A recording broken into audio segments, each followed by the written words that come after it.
ஒரு லாஸ்ட் வீடியோவில் சொல்லியிருப்பேன், ஒரு விஷயத்துக்காக போயிட்டுருக்கேன், சக்ஸஸ் ஆனால் உங்களுக்கு நான் ஷேர் பண்ணுறேன்னு சொன்னேன் இல்லையா, அதை பற்றி தான் பேச போகிறேன். அது என்னன்னா ஹோம் லோன் தாங்க. எனக்கு கிட்டத்தட்ட ஹோம் லோனு வந்து நான் ட்ரை பண்ணி 8 மாதத்துக்கு அப்புறம் இப்போ தான் கிடச்சிருக்கு. அது ஏன் டிலே ஆச்சு அப்படின்னா, ஏன் டிலே ஆச்சுங்கிறத உங்களுக்கு நான் ஷேர் பண்ணுறேன். அதனால் நம்ம ஹோம் லோனுக்கு என்னென்ன ஃபார்மாலிட்டிஸ் அப்ளை பண்ணுவோமோ எல்லாமே கொடுத்துட்டோம். ஆனால் டிடிசிபி அப்ரூவல் கேட்டாங்க. அது அப்போதைக்கு எங்களுக்கு அதோட விவரம் டீட்டெயில்ஸ் எதுவுமே தெரியாது. டிடிசிபி அப்ரூவல் வந்து பேங்க்ல கேட்கல. ஆக்சுவலாக பேங்க்ல அதை பற்றியே கேட்கல. எங்களுக்கு வந்து லாயர்கிட்ட வந்து லீகல் ஒப்பீனியன் வாங்குறப்ப அங்கே வந்து டிடிசிபி இருந்தால் தான் உங்களுக்கு ஒப்பீனியன் கொடுக்க முடியும்னு சொல்லிட்டாங்க. அதுக்கப்புறம் தான் அது வாங்கி தான் ஆகணும், கம்பல்சரி இருந்தால் தான் பேங்க் லோன் பண்ணுவாங்க கொடுப்பாங்கன்றதுனால அதுக்காக அடைஞ்சது எனக்கு 1.5 மாதம் ஆயிடுச்சு. உடனே கிடைக்கல. டிடிசிபி அப்ரூவல் வந்து எல்லாரும் சொல்கிறாங்க, டிடிசிபி அப்ரூவல் எப்போ வாங்கியிருக்கணும்னா நீங்கள் அப்ரூவ்டுக்கு வீடு கட்டுறதுக்காக அப்ரூவ்டு பண்ணுவீங்க இல்லையா, அப்பயே கேட்டிருப்பாங்கல்ல, ஏன் கேட்கலையான்னு கேட்டாங்க. ஆனால் நம்ம மேக்ஸிமம் என்ன தெரிஞ்சுக்கணும்னா, நம்ம டாக்குமெண்ட் வாங்குறப்பயே நான் இப்போ தான் வந்திருக்கு, ஒரு 6-7 வருஷத்துக்குள்ளே தான் அந்த டிடிசிபி அப்ரூவலே வந்து ஃபேமஸ் ஆயிருக்கு. அதுக்கு முன்னாடி கிடையாது. பட்டா மட்டும் இருந்தாலே போதும்னு தான் லேண்டே சேல்ஸ் பண்ணாங்க. இப்போ லேண்ட் சேல்ஸ் பண்ணுறவங்களே டிடிசிபி அப்ரூவல் கொடுத்துட்றாங்க.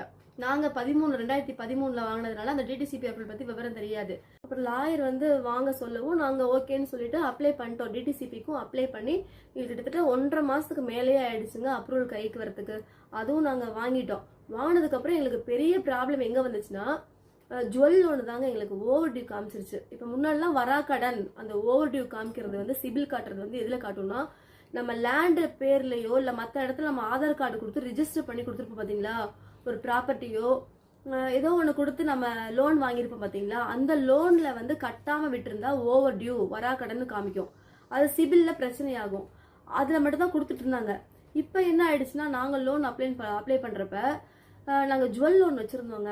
அது வந்து நாங்கள் கிட்டத்தட்ட ஒரு வருஷமாக ரெனியூவல்லே போயிட்டு இருந்துச்சு. அது வரைக்கும் எந்த பிரச்சனையும் கிடையாது. எங்களுக்கு பேங்க்ல அதை பற்றி எதுவும் டீட்டெயில்ஸ் சொல்லலை.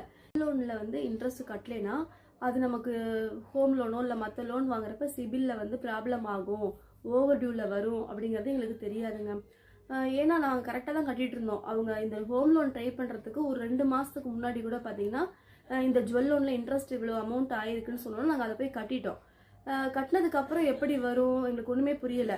அப்புறம் திருப்பி போய் நாங்கள் லோன் கொடுக்குற பேங்க்லேயே போய் கேட்டப்ப, இல்லைங்க உங்களுக்கு ஜுவல் லோன் தான் மறுபடியும் காமிக்குது, நீங்கள் போய் அந்த பேங்க்லேயே போய் கேளுங்கன்னு சொன்னோன்னே போய் கேட்டதுக்கு, இல்லைங்க நீங்கள் கட்டினீங்க 2 மாதத்துக்கு முன்னாடி கட்டிட்டு போயிருக்கீங்க, ஆனால் இந்த 1 வீக்குக்குள்ளே தான் உங்களுக்கு வந்து ஜுவல் லோன் வந்து பெண்டிங் டியூவாக காமிக்குது, டேட் தள்ளி கட்டியிருக்க மாதிரி காமிக்குது அப்படின்னு சொல்லியிருந்தாங்க.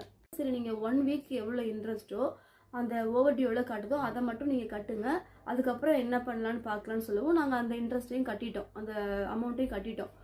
அதுக்கப்புறம் என்னாச்சுன்னா, கட்டியாச்சுன்னு சொல்லிட்டு நாங்கள் லோன் கொடுக்குற பேங்க்கே போயிருந்தோம்.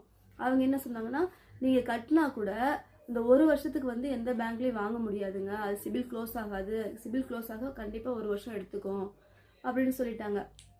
இந்த ப்ராப்ளத்தால் நாங்களும் ஒரு 4-5 பேங்க் இருக்கும் ஏறி இறங்கிட்டோங்க. இந்த சிபில் ப்ராப்ளம் இருக்கிறதுனால நீங்கள் 1 வருஷத்துக்கு லோன் வாங்க முடியாதுன்னு சொல்லிட்டு எல்லா இடத்துலையுமே கேன்சல் பண்ணிட்டாங்க, ரிஜெக்ட் பண்ணிட்டாங்க, உங்களால் ஹோம் லோன் வாங்க முடியாது அப்படின்னு சொல்லிட்டு. அப்புறம் எங்கள் ஆடிட்டர் மூலிமா ஒரு பேங்க்கில் போய் அப்ரோச் பண்ணோம். அவங்க சொன்னாங்க, ஓகேங்க பண்ணலாம், உங்கள் டாக்குமெண்ட்டு டிரான்சாக்ஷன் ஹிஸ்ட்ரி எல்லாமே நீட்டாக கிளியராக இருக்குது, நீங்கள் என்ன பண்ணீங்கன்னா அந்த ஜுவல் லோன் இருக்க பேங்க்கில் போய் அந்த ஜுவல்ஸ்லாம் திருப்பி வேற ஒரு பேங்க்கில் வச்சுட்டு அங்கேருந்து ஒரு என்ஓசி வாங்கிட்டு வாங்க அப்படின்னு சொல்லுவோம். அதே மாதிரி என்ன பண்ணோம்னா, அந்த ஜுவல்ஸ்லாம் திருப்பிட்டு வேற ஒரு பேங்க்கில் வச்சுட்டு அங்கேருந்து இந்த பேங்க்கில் எந்த ஒரு ஜுவல் லோனுமே கிடையாது அப்படிங்கிற மாதிரி ஒரு என்ஓசி வாங்கி கொடுத்துட்டோம். அப்புறம் அங்கே ஓகே ஆயிடுச்சு, எல்லாமே கிளியர் ஆகி எங்களுக்கு பேங்க் லோனும் ஓகே ஆகி கொடுத்துட்டாங்க. அப்படியே அலைஞ்சு போராடி ஹோம் லோன் சாங்ஷன் ஆயிடுச்சுங்க.